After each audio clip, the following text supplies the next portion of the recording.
Class 10 আজকে আমরা রাসায়নিক গণনা চ্যাপ্টারের কিছু নিউমেরিক্যাল ম্যাথ করা শিখব। সেগুলো তোমাদের মাধ্যমিক পরীক্ষার জন্য খুবই গুরুত্বপূর্ণ হবে। আর আগের ভিডিওতে আমরা রাসায়নিক গণনার বেসিকটা জেনেছিলাম, মৌলগুলোর প্রত্যেকটা আণবিক ভর জেনেছিলাম এবং একটা সংকেতের কিভাবে তুমি আণবিক ভরটাকে নির্ণয় করবে সেটা আমরা শিখেছিলাম। আগের ভিডিওটা তোমরা দেখে নেবে, সংকেতগুলো কিভাবে আণবিক ভর বের করতে হবে ওটা তোমরা তারা শিখে যাবে। আর আজকে আমরা এই ভিডিওতে রাসায়নিক গণনার বেশ কিছু ইম্পর্টেন্ট ম্যাথ করা শিখবো, সেগুলো তোমাদের ওই ধরনের তোমরা মাধ্যমিকে ম্যাথ পাবে। তোমাদের জন্য প্রথম প্রশ্ন একটু পড়বে, দেখো পড়ে শোনাচ্ছি তোমাদেরকে। তাহলে প্রশ্নটা হচ্ছে যে 36 গ্রাম, প্রথম প্রশ্ন, 36 গ্রাম H2O তে কত সংখ্যক অণু আছে এবং আয়তন কত হবে নির্ণয় করো। 36 গ্রাম H2O মানে জল, 36 গ্রাম H2O তে কত সংখ্যক অণু আছে এবং আয়তন কত হবে নির্ণয় করো। আচ্ছা দেখো, তাহলে H2O আমরা লিখে নেবো প্রথমে। H2O এটা মানে কি জল। তাহলে এই H2O তে কত পরিমাণ, আচ্ছা H2O মানে 36 গ্রাম H2O তে কত পরিমাণ অণু আছে এবং এর আয়তন কত নির্ণয় করো। তাহলে এই H2O এর প্রথমে আমরা কি আণবিক ভরটা বের করে নেব। তাহলে H2O মানে জল, তাহলে এখানে হাইড্রোজেন কটা আছে, দুটো আছে, তাহলে 2 গুণিত H প্লাস 1 গুণিত O অক্সিজেন। আচ্ছা আগের দিন আমরা পড়েছিলাম হাইড্রোজেনের আণবিক ভর হয় 1, প্লাস হাইড্রোজেনের জায়গায় লিখে দেবো 1 প্লাস 1 গুণিত অক্সিজেনের আণবিক ভর কত হবে 16, অক্সিজেনের জায়গায় লিখে দেবো 16। তাহলে কত হয়ে যাবে 2 1 কে 2 আর 16 1 কে 16। তাহলে হাইড্রোজেনের আণবিক ভর কত বলো, হয়ে গেল 18 গ্রাম। হয়ে গেল কত, 18 গ্রাম। তাহলে 18 গ্রাম জল মানে কত মোল জল না, 18 গ্রাম জল মানে 1 মোল জল। কত মোল জল, 1 মোল জল হয়েছে।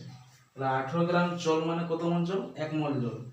তাহলে 1 গ্রাম জল মানে কত হবে, 1 গ্রাম জল মানে 1/18 গ্রাম, এত মোল হবে। আর তোমাদের প্রশ্ন আছে 36 গ্রাম, তাহলে 36 গ্রাম মানে কত মোল হবে বলো না, 1/18 গুণিত 36, 18 দুগুণে হয় 36। তাহলে 36 গ্রাম মানে কত মোল বলো, 2 মোল। তাহলে এই 36 গ্রাম, এই যে 36 গ্রাম H2O, 36 গ্রাম H2O মানে কত মোল জল বলো না, 36 গ্রাম H2O মানে তোমার 2 মোল জল। কত, 2 মোল হয়েছে। আর 36 গ্রাম জল মানে 2 মোল। তাহলে আমরা জানি যে এসটিপি তে যে কোনো গ্যাসের, এসটিপি তে 1 মোল যে কোনো গ্যাসের আয়তন কত হয় 22.4 লিটার। আর অণুর সংখ্যা কত থাকে বলো না, 6.02 × 10⁻23। তাহলে এখানে কি বের করতে বলছে, অণুর সংখ্যা। তাহলে এসটিপি তে 1 মোল যে কোনো গ্যাসে কত সংখ্যক অণু থাকে, অ্যাভোগাড্রো সংখ্যক অণু থাকে। আচ্ছা আমরা লিখে দিচ্ছি। তাহলে 1 মোল গ্যাসে অণু কত থাকবে, 1 মোল গ্যাসে অণুর সংখ্যা কত না, 6.022 × 10⁻23। তাহলে 1 মোল গ্যাসে অণু থাকে 6.022 × 10⁻23। তাহলে এই যে 36 গ্রাম জল মানে 2 মোল, তাহলে 2 মোল কত থাকবে না, 2 মোলে থাকবে 2 গুণিত 6.022 × 10⁻23। তাহলে হয়ে যাবে কত না, 6 দুগুণা 12, 0 দুগুণা 4, 10⁻23। তাহলে 36 গ্রাম জল মানে 2 মোল জল, আর 2 মোলে কত সংখ্যক অণু থাকবে 12.044 × 10⁻23 সংখ্যক অণু থাকবে। এটা ধরো আমরা এই অণুর সংখ্যাটা পেয়ে গেলাম। এবার আয়তন কত হবে কিভাবে বের করবে না, 1 মোল গ্যাসের আয়তন কত 22.4 লিটার, তাহলে 2 মোলের কত হবে। তাহলে এই দিকটা দেখো, তাহলে 1 মোল যে কোনো গ্যাসের আয়তন কত 22.4 লিটার, তাহলে 2 মোলে কত থাকবে, 2 মোলে নিশ্চয়ই বেশি হবে। তাহলে 22.4 গুণিত 2, তাহলে 2 4 8, 2 2 4, 2 2 4, 44.8 লিটার হয়েছে। তাহলে 36 গ্রাম জলে অণু থাকবে কত না, 12.044 × 10⁻23 সংখ্যক অণু থাকবে। আর আয়তন কত হবে না 44.8 লিটার। বুঝা গেছে? এরপরে আমরা নেক্সট ম্যাথ 2 নম্বর দাগের ম্যাথটা শিখবো। প্রশ্নটা প্রথমে পড়ে শুনিয়ে দিই। 64 গ্রাম আণবিক গুরুত্ব বিশিষ্ট মৌলের বাষ্প ঘনত্ব কত হবে? তাহলে ধরো একটা কোনো গ্যাস আছে, সেই গ্যাসটার আণবিক গুরুত্ব কত বলো? 64 গ্রাম। তাহলে তার বাষ্প ঘনত্ব কত হবে নির্ণয় করো। আচ্ছা, আগের দিনের ক্লাসে আমরা একটা ফর্মুলা পড়েছিলাম যে আণবিক গুরুত্ব m সমান কত হয় বলো? 2d। এটা হচ্ছে ফর্মুলা, m সমান হয় 2d। হ্যাঁ, তাই m মানে হচ্ছে আণবিক গুরুত্ব, d মানে হচ্ছে বাষ্প ঘনত্ব।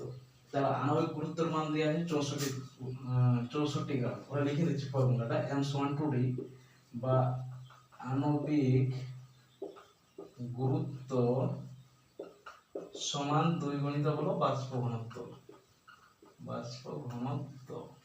হয়েছে? তাহলে আমাকে কি বের করতে হবে? বাষ্প ঘনত্ব বের করতে হবে। তাহলে আণবিক গুরুত্বের মান তো দেওয়া আছে, আণবিক গুরুত্বের মান কত? 64 গ্রাম লিখে দেবো। আচ্ছা, বাষ্প ঘনত্ব বের করতে হবে। তাহলে 2 গুণিত বাষ্প ঘনত্ব। হয়েছে? এবার 2 দেখো, 2 দিয়ে 64 কেটে যাবে, 2 3 6 2 2 4। তাহলে বাষ্প ঘনত্ব কত হবে? বাষ্প ঘনত্ব হয়ে যাবে 32। তাহলে যদি কোনো গ্যাসের আণবিক গুরুত্ব 64 গ্রাম হয়, তাহলে তার বাষ্প ঘনত্ব কত হবে? 32 হবে। কত? 32। তাহলে আণবিক গুরুত্ব যদি দেওয়া থাকে, বাষ্প ঘনত্ব বের করতে হয়, তাহলে 2 দিয়ে ভাগ করে দেবে, তাহলে হয়ে যাবে। আর যদি তোমার বাষ্প ঘনত্ব দেওয়া থাকে, আণবিক গুরুত্ব বের করতে হয়, তাহলে বাষ্প ঘনত্বকে 2 দিয়ে গুণ করে দিবে, তাহলে তুমি আণবিক গুরুত্ব পেয়ে যাবে। আরেকবার বলে দিচ্ছি, যদি তোমার আণবিক গুরুত্ব দেওয়া থাকে, বাষ্প ঘনত্ব বের করতে বলে, তাহলে এই আণবিক গুরুত্ব কত দিয়ে ভাগ করবে? 2 দিয়ে ভাগ করবে। আচ্ছা, এবার যদি ধরো তোমার বাষ্প ঘনত্বটা দেওয়া আছে, আণবিক গুরুত্ব বের করতে হবে, তখন তুমি কত দিয়ে গুণ করবে? না বাষ্প ঘনত্বকে 2 দিয়ে গুণ করে দেবে। আচ্ছা, একটু एग्जांपल, এই ধরো 32 তো হচ্ছে বাষ্প ঘনত্ব পেয়ে গেছি। এই 32 তো বাষ্প ঘনত্ব, আণবিক গুরুত্ব বের করব। তাহলে এর সাথে 2 গুণ করে দাও, 2 গুণ 4 2 গুণ 6 পেয়েছো 64 গ্রাম। এটাই। তাহলে আণবিক গুরুত্ব দেওয়া থাকলে 2 দিয়ে ভাগ করবে, হবে বাষ্প ঘনত্ব পাবে। আর বাষ্প ঘনত্ব দেওয়া থাকলে যদি আণবিক গুরুত্ব বের করতে বলে, তাহলে বাষ্প ঘনত্বের সাথে 2 গুণ করে দেবে। দেখো, এরপরে আছে 3 নম্বর একটা ম্যাথ। 3 নম্বর ম্যাথের প্রশ্নটা তোমাদের পড়ে শোনাচ্ছি, নিউমেরিক্যাল প্রশ্ন। দেখো, 250 গ্রাম CaCO3 থেকে কত পরিমাণ CO2 উৎপন্ন হবে, তার আয়তন এবং অনুসংখ্যা নির্ণয় করো। তাহলে 250 গ্রাম CaCO3 থেকে কত পরিমাণ CO2 উৎপন্ন হবে এবং আয়তন ও অনুসংখ্যা নির্ণয় করো। দেখো, আগে আমাদের এই অঙ্কটা করার জন্য রিঅ্যাকশনটাকে লিখতে হবে। আর রিঅ্যাকশনটা কি হবে? না CaCO3 থেকে কি উৎপন্ন হচ্ছে? CO2, carbon die oxide. আচ্ছা, রিঅ্যাকশনটা প্রথমে লিখে নিই। CaCO3 একটা তীর চিহ্ন দেব। এই CaCO3 থেকে কি হবে? CaCO3। আচ্ছা, দেখো, তাহলে CaCO3 থেকে ক্যালসিয়াম অক্সাইড হবে CaO প্লাস হয়ে যাবে CO2। হয়েছে? তাহলে এই CaCO3 এটা ভাঙলে কি হবে বলো? প্রথম হবে CaO প্লাস CO2। তাহলে এই CaCO3 থেকে কত পরিমাণ CO2 উৎপন্ন হবে? তাহলে যেটা থেকে উৎপন্ন হচ্ছে, তাহলে এই 250 গ্রাম CaCO3 থেকে কত পরিমাণ CO2 উৎপন্ন হবে? তাহলে কি থেকে উৎপন্ন হচ্ছে? CaCO3 থেকে কি উৎপন্ন হচ্ছে? CO2 উৎপন্ন হচ্ছে। তাহলে যেটা থেকে যেটা উৎপন্ন হচ্ছে, ওই দুটোর প্রথমে কি না আণবিক ভরটা বের করে নিতে হবে, সংকেতগুলোর। তাহলে এই CaCO3 থেকে কি উৎপন্ন হচ্ছে? CO2 উৎপন্ন হচ্ছে।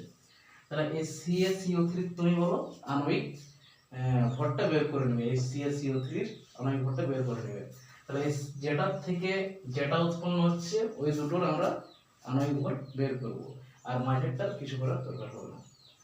যেহেতু CaCO3 থেকে CO2 উৎপন্ন হচ্ছে, তাই এটা আর এটাকে নিয়ে আমরা কাজ করব। তাহলে CaCO3, ক্যালসিয়ামের কত? 40, কার্বনের কত হয়? 12, আর অক্সিজেন হয় 16। কটা অক্সিজেন? 3টা। তাহলে 16 3 হয় 48। তাহলে সবগুলোকে যোগ করো। 8 2 10, 10 0, 4 4 8 9, তাদেরকে 10, 100 গ্রাম। তাহলে CaCO3 এর আণবিক ভরটা কত? 100 গ্রাম। ওদিকে CO2, তাহলে CO2 কত হবে না কার্বন আছে 12, অক্সিজেন তো দুটো আছে, তাহলে 16 দুগুণ 32, তাহলে কত হয়ে যাবে বলো 44 গ্রাম হয়েছে। তাহলে তুমি 100 গ্রাম CaCO3 থেকে কত পরিমাণ CO2 পাবে বলো 44 গ্রাম পাবে। তাহলে 1 গ্রাম থেকে কত আর 250 গ্রাম থেকে কত, দেখো তাহলে এই 100 গ্রাম CaCO3 থেকে তুমি 44 গ্রাম CO2 পাচ্ছ। এটা কোথায় লিখে করতে হবে, তাহলে এই কথা লিখে দিচ্ছি, দেখো যে 100 গ্রাম সরি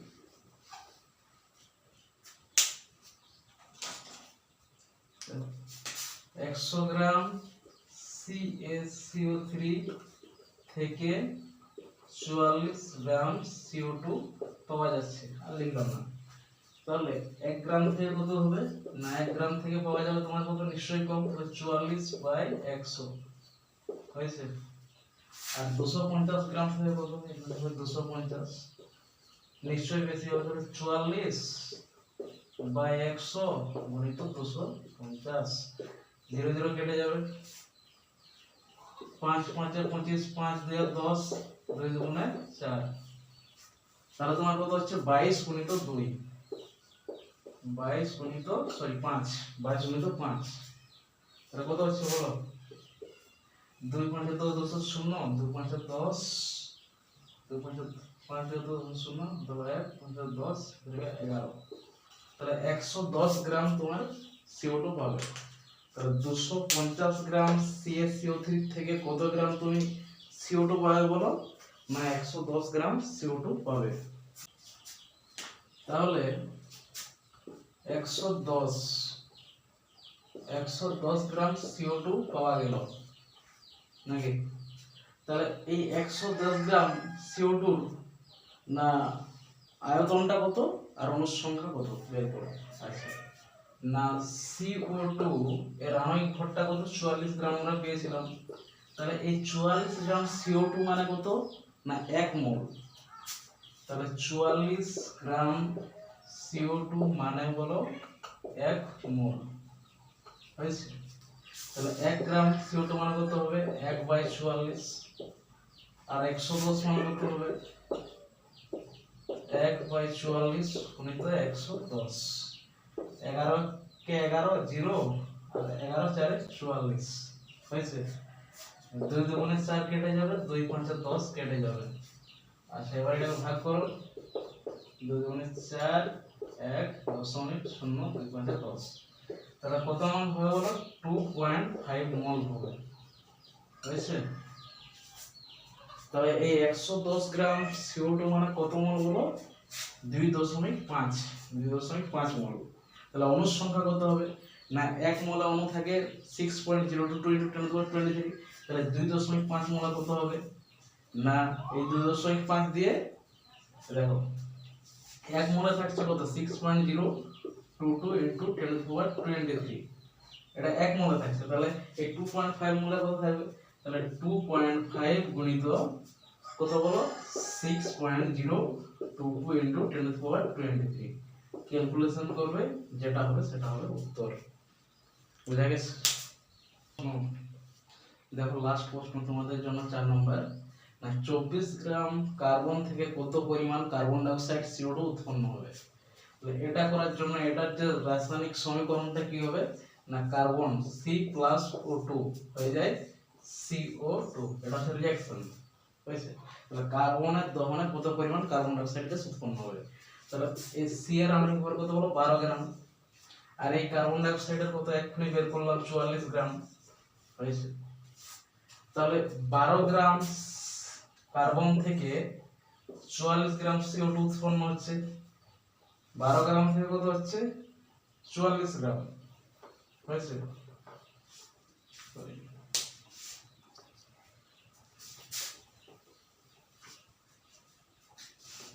দেখো তাহলে এই লিখে দাও 12 গ্রাম কার্বন থেকে 44 গ্রাম CO2 উৎপন্ন হয়